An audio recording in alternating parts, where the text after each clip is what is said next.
Welcome back after the break. So just before the break, we began studying chapter 3, Christ's role in creation. And by looking at his role in creation, what are we trying to prove? He's not a created being.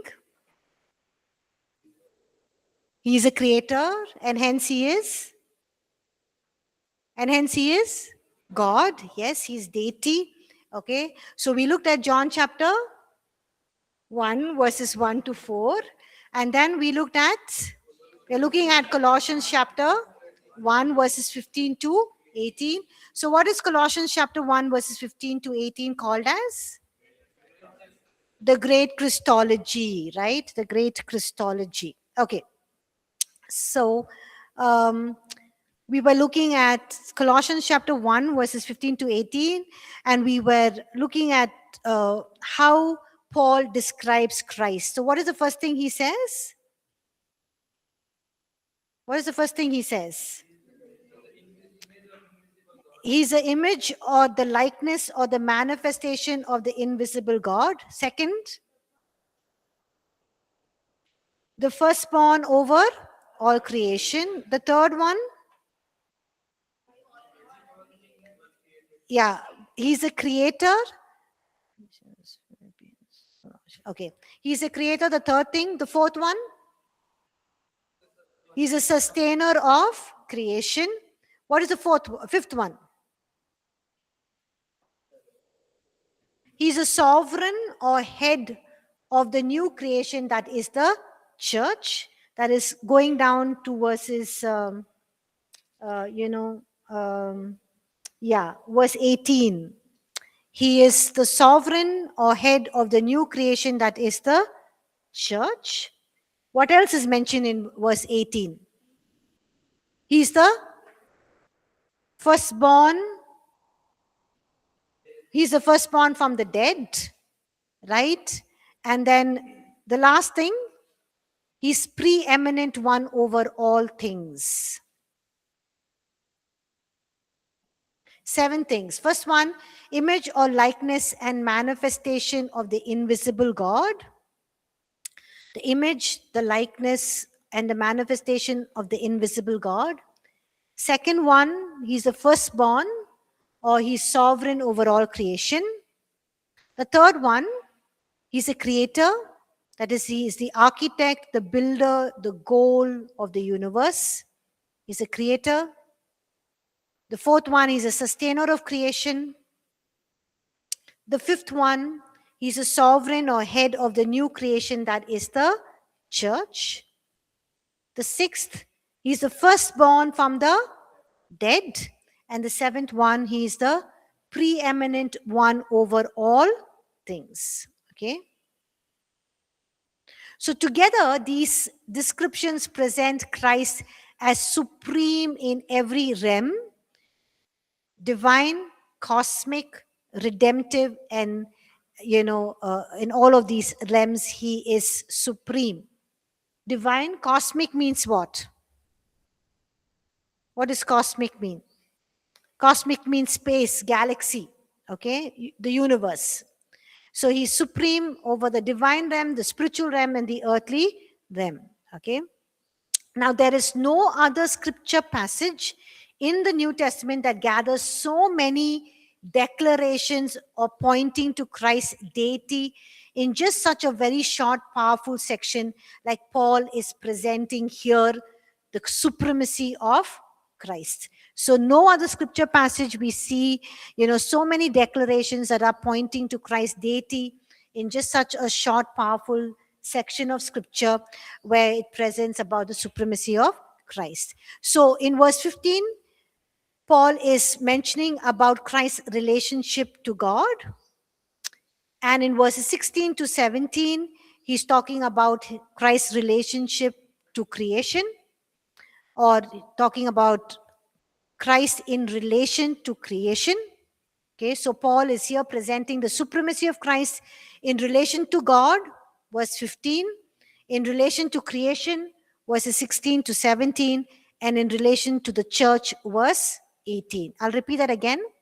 Paul is presenting the supremacy of Christ in relation to God, verse 15, in relation to creation, verses 16 and 17, and in relation to the church, verse 18. Okay, so having just general background, we will study Colossians chapter 1, verses 15 to 17. So what does Paul mean when he says that Christ is the image of the invisible God? Now, when Paul states that Christ is the image of the invisible God, he's making one of the strongest claims about Christ's divine nature. Okay? Here, the apostle Paul is asserting that Christ is nothing less than the exact, unique image of the invisible God. So Jesus Christ is nothing less than the exact, unique image of the invisible God. Now, if you look at, when we study all of these important scripture passages, it's important to look at the Greek words so that it gives us more insight, more truth, more revelation. So the Greek word translated image here is icon. It's a term that conveys two closely related ideas. So this word image, for us, what is image? What is image? When you look at yourself in the mirror, you see yourself. You don't see Sachin Tendulkar or some movie star that you like, right? You see who you are, exactly who you are. It's an image. So now the Greek word, when you look at it in the word image in the Greek, it has a different meaning altogether. It basically conveys two closely related ideas, and that is representation and manifestation. So the word image in the Greek basically means a representation and manifestation. Okay, and these two are closely related ideas. Now, an image can represent something, but that if that representation is perfect, it becomes a manifestation. Yes or no? Manifestation means what? The person is exactly there. Who the person is, that person is. So we are manifesting the glory of God, means we're manifesting who Jesus was if he was there in our place. It's like he being there. So an image can represent something, but if that representation is perfect, then it also becomes a manifestation. That means that person has manifested in person over there. So Paul uses this term deliberately to stress that Jesus is not a partial or an imperfect reflection of God. He's not some partial reflection or image of God. He's not an imperfect reflection of God. Rather, he perfectly manifests God. So when you look at Jesus, it's looking like exactly you're looking at God the Father. Okay? So to see what God is like, we must look at whom? If you want to know who God the Father is like, who do you look? You look at Jesus, right? And we see this truth is echoed throughout Scripture. We see Jesus tells his disciples in John chapter 14, verse 7 to 10, he says, "He who has seen me has seen the Father." John declares that the Word became flesh and made God known to us in John chapter 1, verses 14 to 18. Jesus also says, "He who has seen me, he who sees me, sees him who sent me." John chapter 12, verse 45. So Jesus himself says, "He who sees me, sees him who sent me." John chapter 12, verse 45. And the writer of Hebrews affirms that Christ is the brightness of his glory and the express image of his person. In Hebrews chapter 1, verse 3. We will study that as well in depth. Okay. So here the writer of Hebrews says that Jesus Christ is the brightness of his glory, that means God's glory, and the express image of his person. Now, Paul here in Colossians chapter 1, verse 15 to 17, He further strengthens the statement, the image of the invisible God, by using a present tense verb. Now, when you study Greek and you translate the Greek in the New Testament, you always have to study it in the context of verb. Okay, you translate it in the present tense, in the past tense, in the future tense, present, future, and gives a very rich meaning. So here, Paul is further strengthening the statement by using a present tense verb, that is the word is. Okay, in the Greek it is imi, which is when he says he is the image of God. Now, why does Paul use the present tense is? This grammatical choice that he uses is emphasizing that Christ is always and everywhere the manifestation of God. So why is he using this word is because he's trying to emphasize that Christ Jesus is always and everywhere the manifestation of God. Manifestation means what? Who God is. Okay? Is Jesus is who God is always and everywhere. And he did not become the image of God temporarily, okay, when he came on this earth, nor does he cease to do so, nor does he stop to do so. No, this is his eternal identity. Okay, his eternal identity is wherever and always he is a manifestation of God, because he is. Why he is a manifestation of God? Because he himself is God, right? So he's the manifestation of God. So the very nature and the character of God is perfectly revealed in Jesus Christ. So although both the Old Testament and the New Testament affirm that no one has ever seen God or can ever see God, but the Gospel of John, the Apostle John writes and explains how God has been made known. He says in John chapter 1 verse 18, the only begotten Son who is in the bosom of the Father has made him known. But we read in 1 Timothy as well, where Paul writes and says, God lives in unapproachable light. No man has seen or ever can see. Even when Moses tells God, I want to see your glory, God says, no one can see me and live. So, no one has seen God or can ever see God, but the Apostle John explains how God has made himself known. He says in John chapter 1 verse 18, the only begotten Son who is in the bosom of the Father has made him known. So Christ, or in Christ, the invisible has become,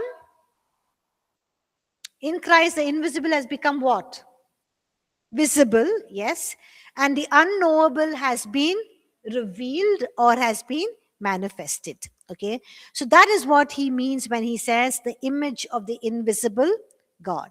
Now coming to the next part of this verse, the firstborn or sovereign over all creation.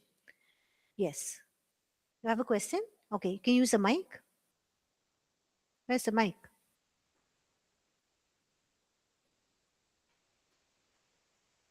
As you just said that no one has seen God. In the Old Testament, referred Moses did not see God. But if you see an example, I don't remember the scripture, ma'am, but he sits and eats with God. How does that? If he is not seen God, now did Were he you eat talking with about God? when he became human? There were people who sat and ate with Jesus. Yes, he was because he was fully human. No, in the Old Testament as well, there's a scripture that says, Scripture that says he ate with God. Moses eats with God. Moses and some group of people eats with God. I don't think. I'll with that. Okay. Yeah. Yes. Can you give him the mic, please, to Lohit?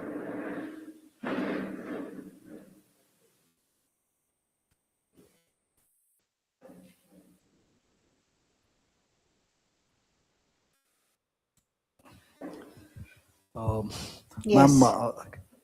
this King Melchizedek. Melchizedek. Melchizedek, he is compared with Jesus. And in Hebrews 7:3, It says, no,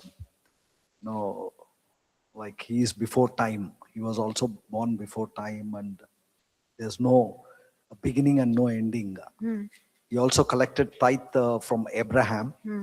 That was the first tithe ever collected. And how is he compared with Jesus Christ? They say he is equal to Jesus. It's not equal to Jesus in that sense, but it's talking about a prefiguring, Yes. the type and an antitype.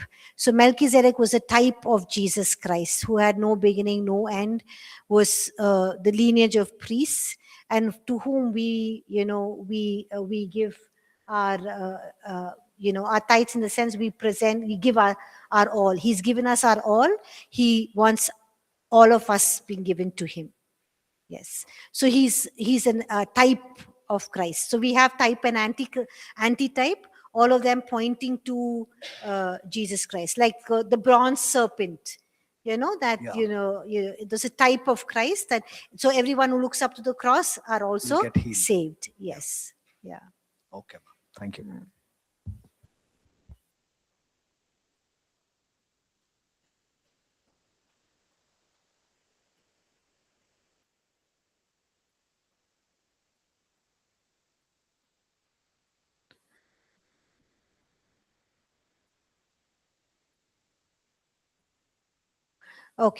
Okay. So we'll move on.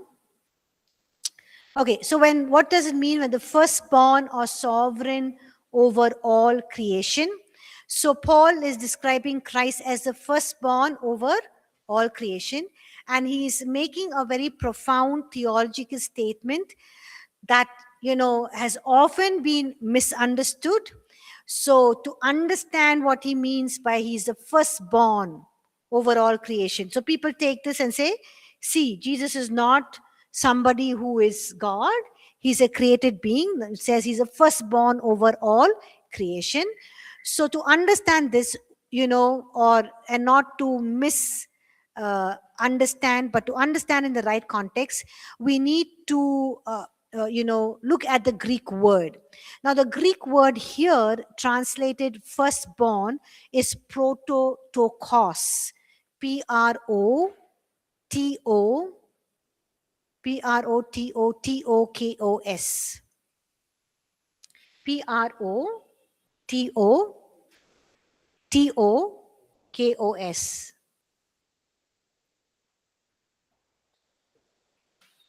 So if Paul meant to say that Jesus is the first created being, he would not use this Greek word protokotos, but he would use an entirely different Greek word, that is protokitis. Now, protokitis means first created. Okay? First created being. Protokitis. Protokitis.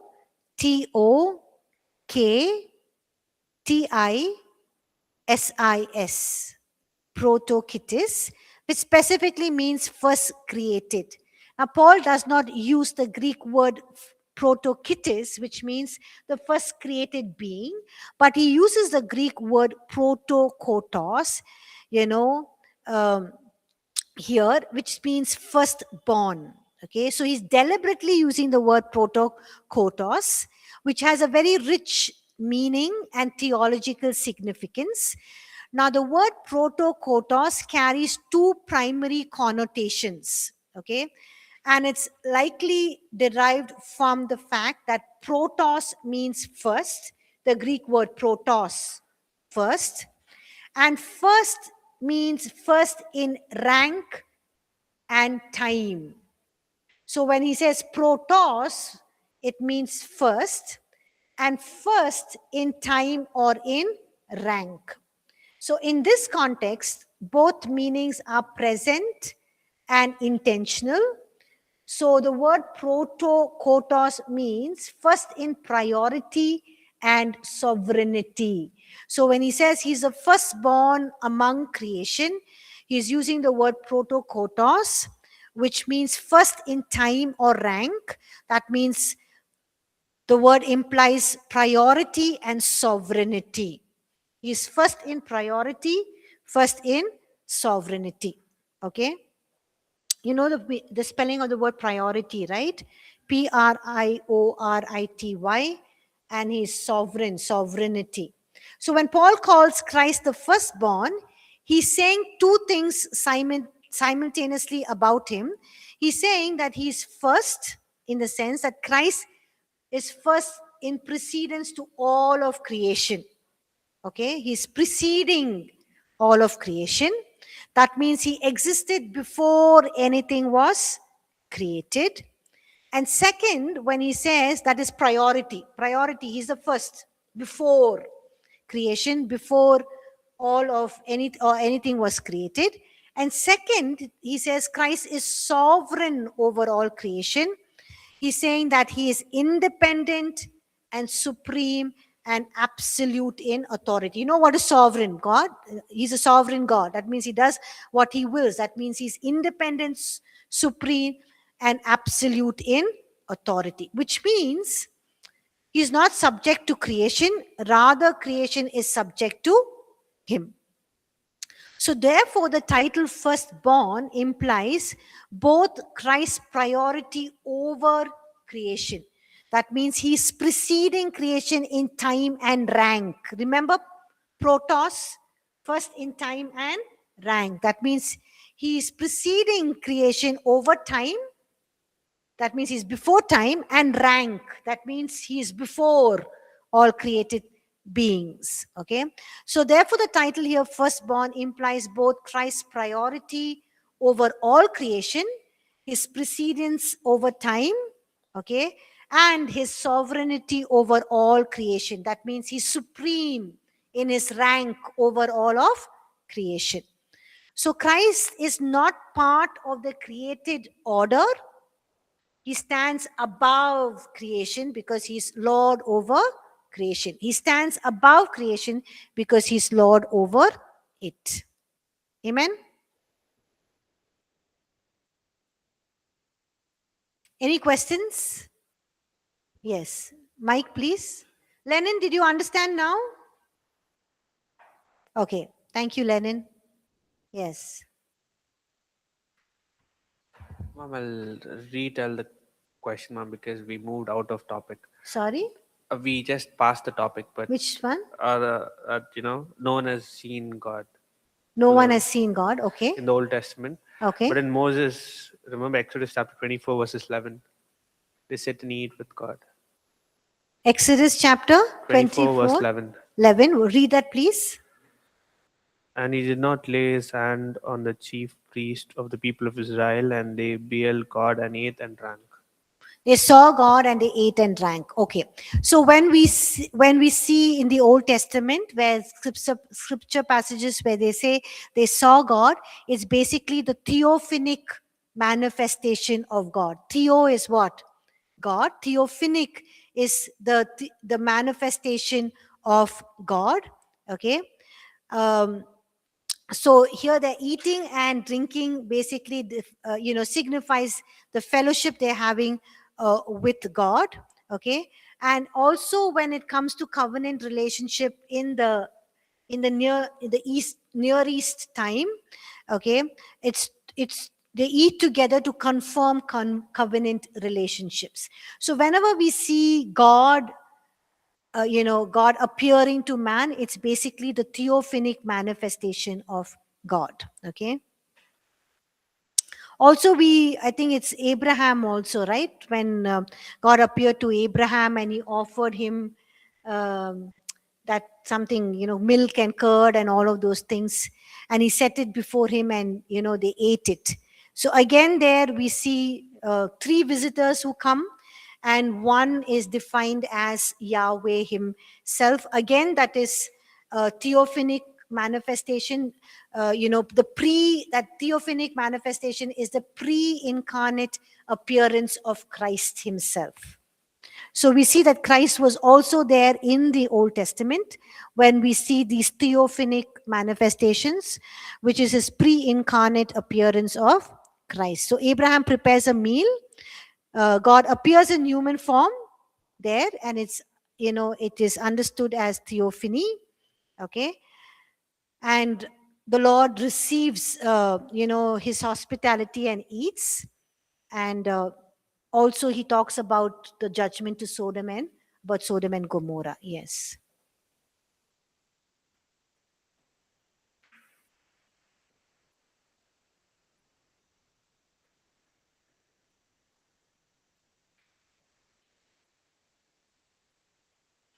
Okay. Does that help?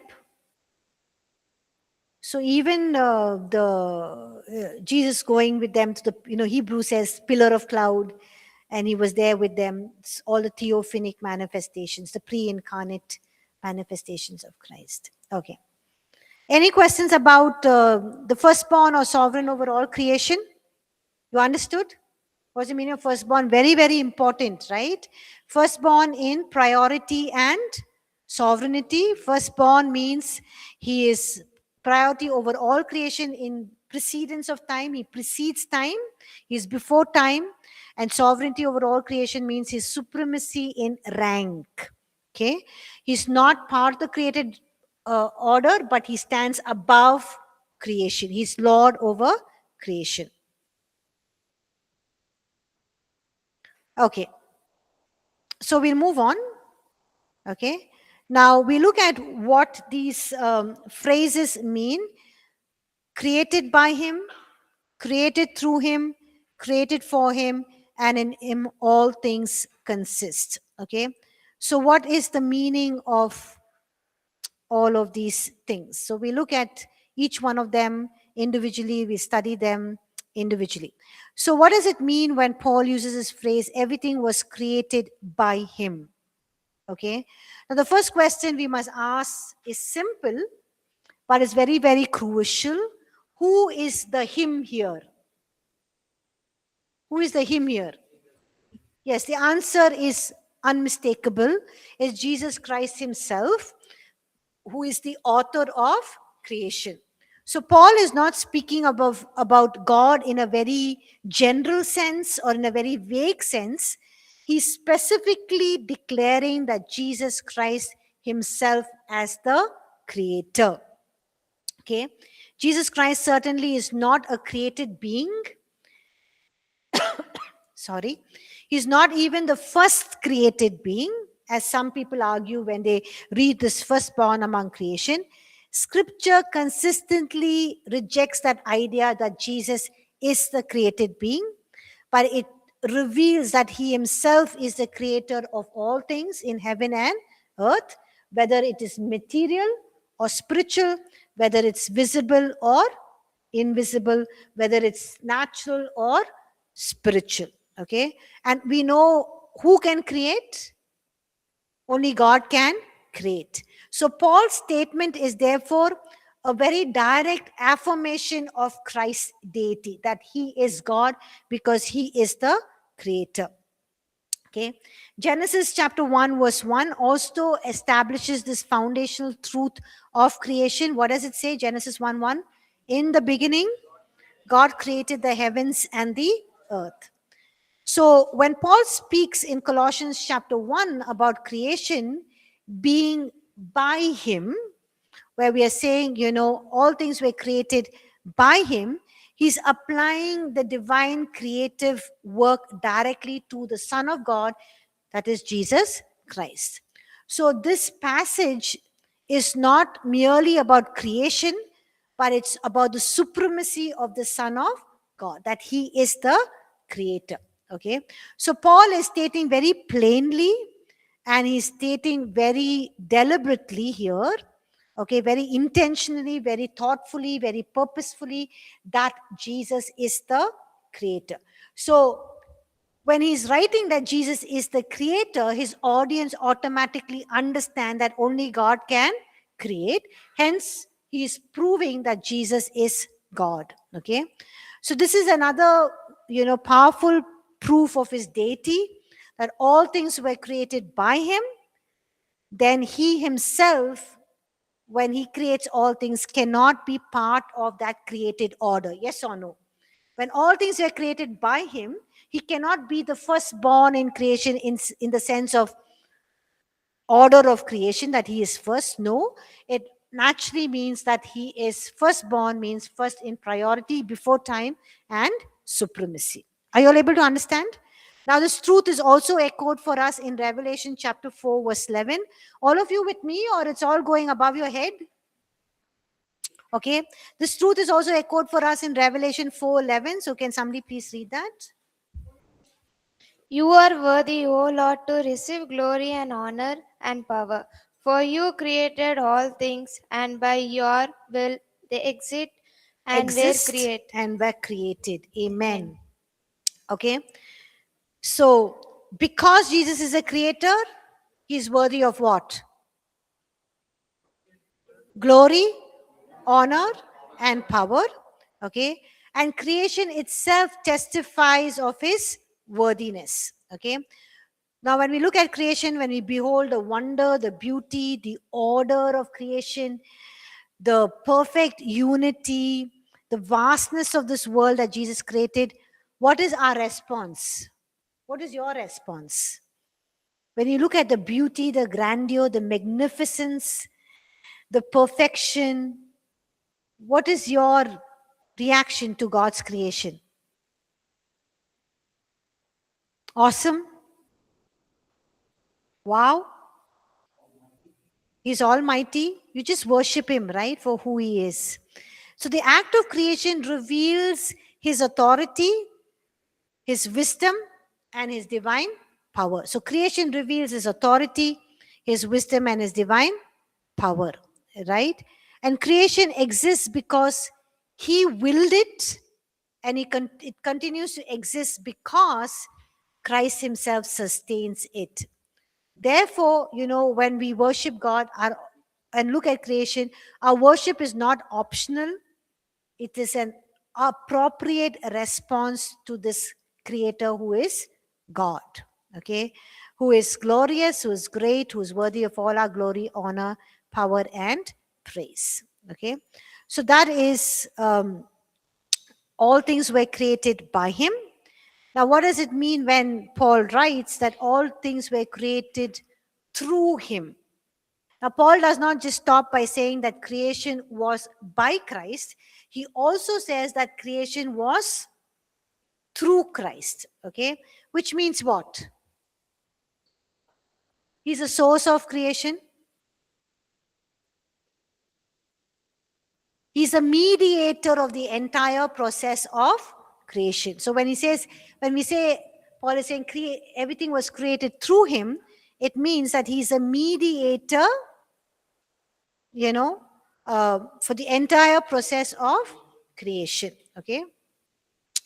And we can understand creation or the work of creation in the in the Trinity, in the sense that God the Father planned creation, Jesus the Son spoke creation into existence, and what the Holy Spirit did, he brought it to pass. Okay, so if you look at Trinity, we can also see different roles in creation itself.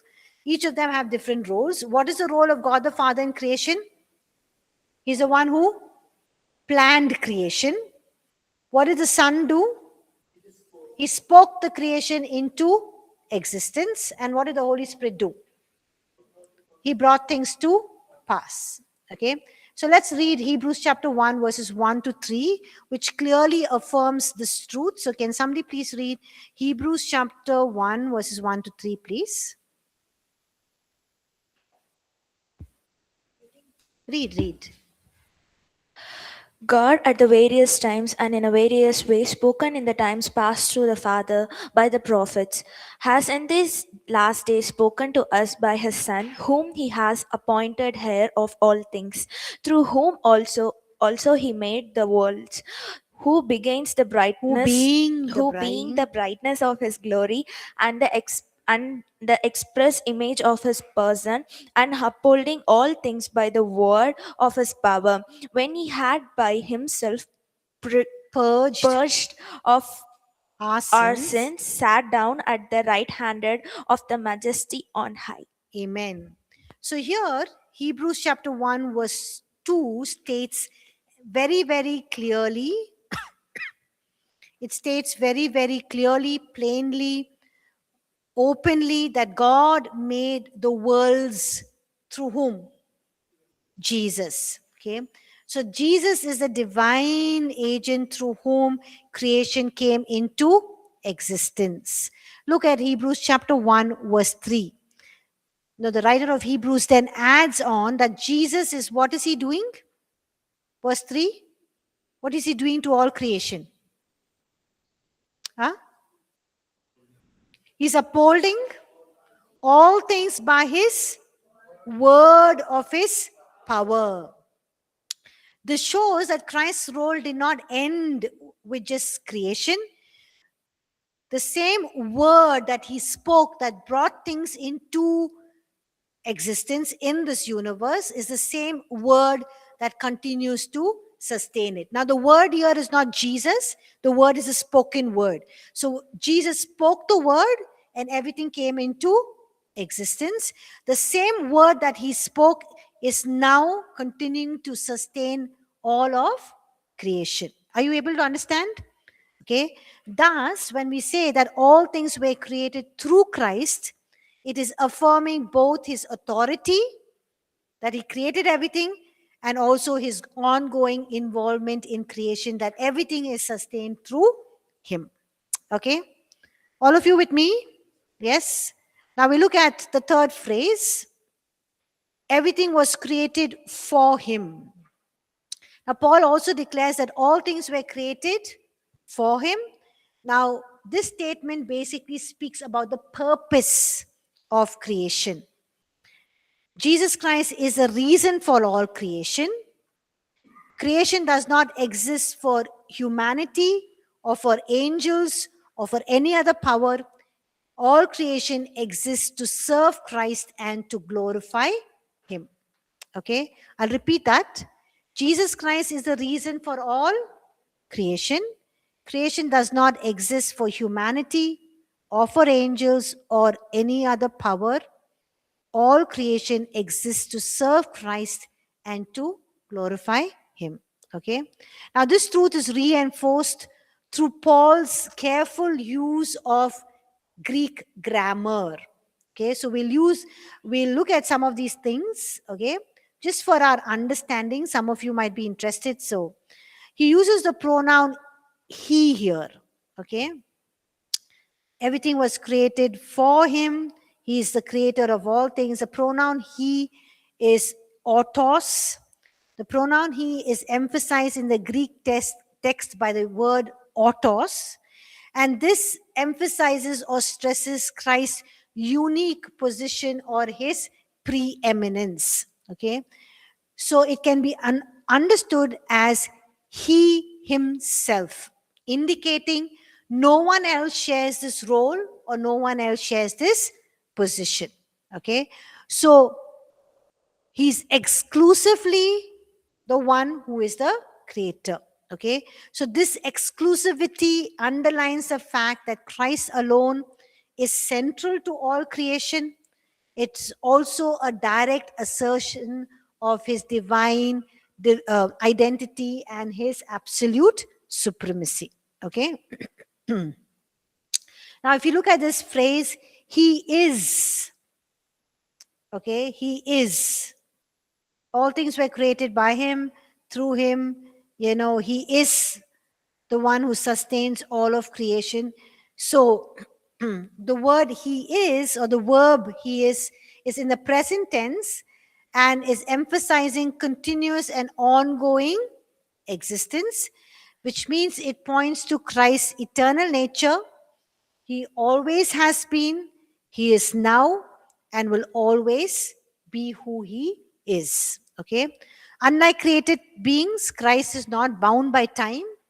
He exists eternally. He exists independently. His existence does not depend on any creation. Rather, creation depends on him. Okay. All of you with me? Yes? Yeah. So, Colossians chapter 1 verse 16 says, for in him all things were created. Okay. For in him all things were created. Okay. So what does it mean when he says, by him all things were created? This statement actually, Paul is building on the truth that Christ is not part of creation, but he stands before creation in time and rank and in essence. And by declaring that he is before all created things, Paul affirms that Christ existed before all things, verse 17, and that he's actively involved in the creation process as creator himself. Okay. So creation is therefore not only from Christ, but also through Christ, but it's also directed towards Christ as his final purpose and goal. So he says creation is not only through Christ, it's not only through Christ, okay, but he's also directing it as Christ's final purpose and goal. Okay. Is it too much for you all to understand? Yes, no? Yes, ma'am. It's too much? Like too deep for Thank our you. adult brain. We can understand, but Ah. So you can listen to the lecture. So basically, when we are saying that when he says all things were created through him, all things were created by him, all things were created through him, all things were created for him, we're basically saying that he's the one who created everything. And everything, he's the author of he's the one who called out things into existence. He created everything, and everything exists for his glory and to manifest his supremacy. Simple as that. Don't worry about all the Greek and everything Greek grammar and all. I thought you can just, shift delete that from your mind, but you can just understand that, when we say that all things were created by him, through him, for him, it's basically meaning he's the author, he's the one who spoke, brought everything into existence. He's the one who's sustaining everything by his word. Okay. And everything was created for him means what? To manifest his glory, to show his power and his supremacy. As simple as that. Now you all are able to understand? Now it's easy. Okay. The last one, everything was created in him all things consist. We look at that and we, we'll close. Okay. In him all things consist. Okay.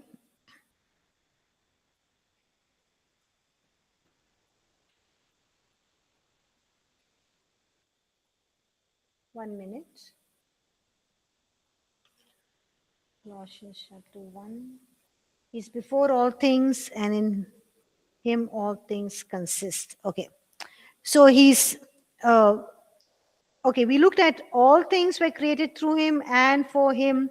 All things he's before all things. We look at that and then we look at, in him all things consist. So what does he mean when he says he is before all things? Any idea? He's before all things means what? He exists before all creation. Yes, he exists before all creation. Okay. So Paul states that one of the central reasons that Christ holds supremacy or he's supreme over all creation is because he is before all things. Verse 17. Okay. Now this statement is not a casual statement. It is a statement that shows Christ's authority, his divine nature, and his eternal nature. So what does Paul mean when he says, by Christ is before all things? When he says Christ is before all things, he's making a direct claim about Christ's eternal nature, or just saying that he is God. Okay. Now this phrase does not just suggest that Christ existed earlier than creation in the sense of chronology. It affirms that Christ exists outside of time, okay, prior to creation, and he's independent of creation itself, which means Christ is not a created being. Okay, he did not come into existence at one point in time. He did not begin when creation began, but it's talking about how he eternally existed as part of the Godhead. So this truth stands in direct opposition to people who teach and claim that Jesus is a created being. Even, some people saying he is a created being, but he's created in the highest order, or he's the first created being. He's not the created being in the first order. He's not the first created being, but he is the one who created everything. That means he exists out of time, and he's not a created being. Okay. And also we read in John chapter 1 verse 1, this supports his eternal existence. In the beginning was the Word, and the Word was with God, and the Word was God. So John does not say that the Word came into being in the beginning. He says he was, which means he is indicating his continuous existence. He existed, he's continuing to exist. Now, when the beginning began, the Word already existed, okay, which means Christ did not enter time. Time exists because Christ himself created it, okay. So Paul's statement in Colossians, is perfectly aligning with what John is talking about, or the Johannine theology. Johannine theology basically means John's theology in John chapter 1, that Christ existed before all things. He existed even before time. Therefore, Christ is not dependent on creation for his existence. Creation is dependent on Christ for its sustenance and for its existence. Okay? Did you all understand? Okay? So he's before all things, and in him all things consist. He's before all things is what we just looked at. Okay? Okay. He's before all things, talking about Christ's supremacy. Okay? So it's basically, he's saying that Christ is supreme over creation because he existed before creation. He's not part of creation. He is God, and therefore he is everlasting. Okay?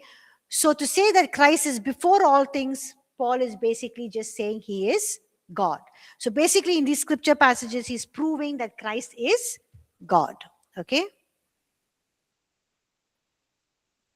So Paul is intentionally repeating these phrases, all things, by him, through him, and in him, throughout Colossians chapter 1, verses 16 to 20.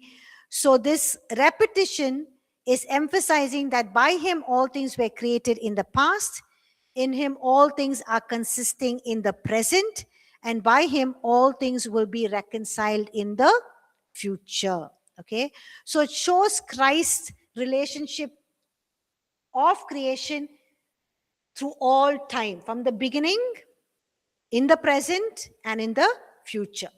By him all things were created in the past, in him all things consist in the present, and future, through him all things will be reconciled. Okay, we'll stop here. Any questions? I hope all of you are with me in the class. Online students, you're able to understand. Did you all understand? Yes, no, okay. Thank you, Geeta. Okay, thank you, Johnson. Any questions? Renate is not in class today. No questions from Renate. Okay. If there are no questions, please listen to the lecture. Understand, very important. In this scripture passage, it's very important to understand firstborn, and that since everything was created by him, through him, for him, everything is sustaining through him. All of creation is sustained by Christ. It just proves that he is the creator and that he is God. Simple as that. Amen. Thank you everyone for joining class. Have a blessed day. God bless you.